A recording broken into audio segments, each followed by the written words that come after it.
Hey college football fans, Chappy here with another episode of Walk It Off.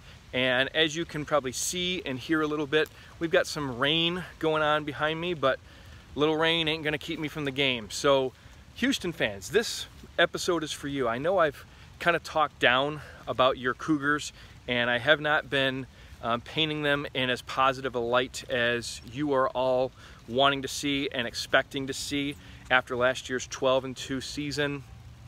Very, very good season with losses to Texas Tech in the opener and then to a very good UC Bearcat team in the AAC championship.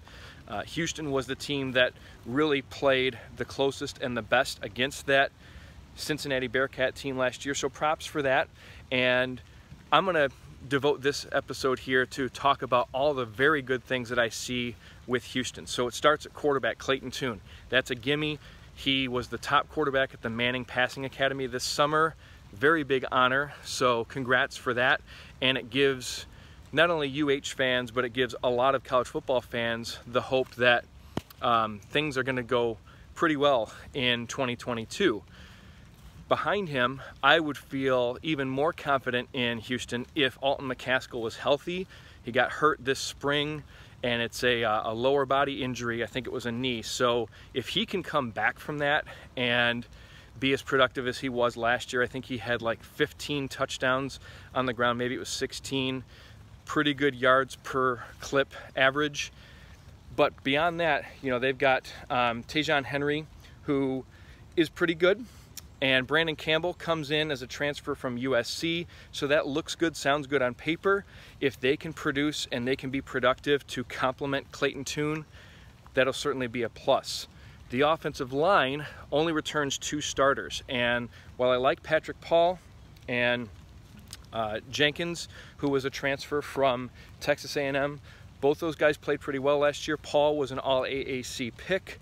But replacing 3 guys, especially your center, I know they're getting 2 transfers, but how good is that O-line going to look in not only protecting Clayton Tune, but in paving the way for their number 2, 3, and 4 running backs, who will now have to be 1, 2, and 3 ahead of them. If they can get it done and do that well, then Houston will be just fine. You go to receivers.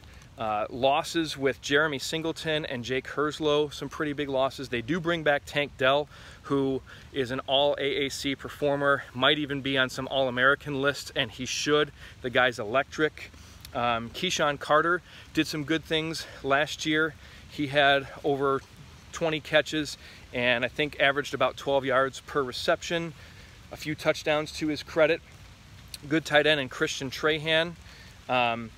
And then they bring in Cody Jackson, who transfers over from Oklahoma. And you know that Oklahoma specializes in recruiting receivers. So if he chose Oklahoma, Oklahoma chose him. I'm not saying that he's going to be good necessarily because of that brand, but because of what they're looking for in receivers. Very similar at Houston. So he could come in and pay some big dividends. I also like Matthew Golden, a highly touted freshman, 4-star who signed with UH.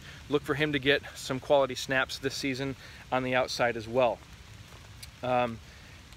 And another name to look out for, Joseph Manjack, who was highly talked about during spring and fall camp last year with USC. He transfers over and will suit up for the Coogs this season as well. And he's got some size. I think he's like 6'5", 230 pounds, kind of like that tweener, little too big to be considered a threatening receiver, but not big enough to be a tight end, but a great slot guy, and will be cause some mismatch problems against linebackers and even safeties. Switching over to the defensive side, this is where Houston really gets a lot of their pub, and why not? Doug Belk has done a great job as D coordinator, great job last year, and it starts up front. They are deep. I mean, guys like Nwankwo, Atlius Bell, Derek Parrish, who was all AAC last year, Nelson Caesar, DeAnthony Jones, Latrell Bankston, who didn't necessarily flash the way I thought he would last year after transferring over from Iowa State, but he had a good season in 2020 with the Cyclones.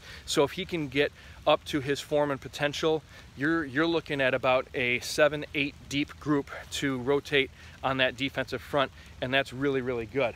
At linebacker, Donovan Mutine was an all-AAC performer. He's a leading tackler last year. The guy scrapes well, he reads well. He's somebody you want to have in the middle of that defense at that second level. The depth around him, though, is what concerns me just a tad. Malik Robinson, Manny Nunnery are good outside players to complement Moutinho, but I'd like to see a little bit more depth at that linebacker spot. And what really concerns me on that defense, relatively speaking, is their secondary. So losing 3 of those starters in that 5-man secondary. They do bring back Javarius Owens, Hassan Hippolyte, Jace Rogers, played well as a nickel last year. I believe he transferred over from Florida a couple seasons ago. So 3 pretty good cogs in that secondary, but beyond that, how much experience do they have, and how well will they be able to stack up against some of the passing threats they're going to see from teams like SMU, UCF, Cincinnati, even Memphis. Now, the schedule. A lot of people point to Houston's schedule and say, well, they don't have to play Cincinnati and they don't have to play UCF, which is really, really good.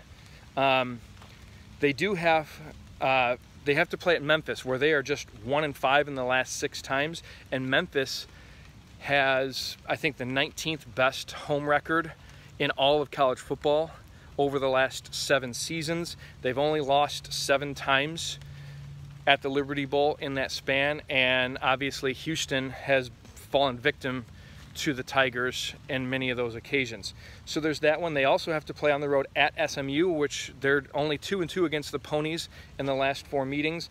And then at East Carolina, which, yeah, Houston's beaten the Pirates in 3 straight, but last year in H-Town, the Coogs got away with a overtime victory, and you can imagine that the rising and trending Pirates under Coach Mike Houston are kind of circling that game a little bit more than others.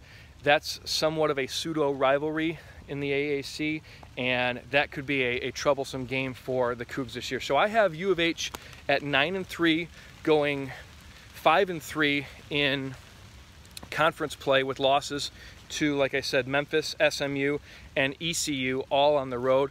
They might get one of those 3, and I wouldn't be shocked if they did.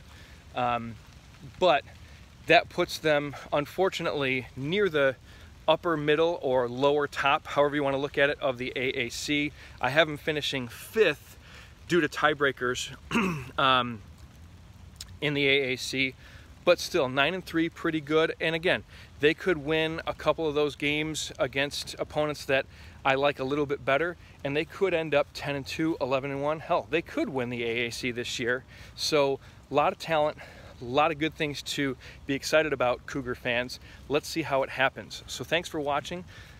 Please spread the word. Have people subscribe to the YouTube channel. Follow me on Twitter at ChappyCFB, and send me your thoughts. Let's talk back and forth. I love the banter because I love the sport. I'm Chappy, and this is what I know.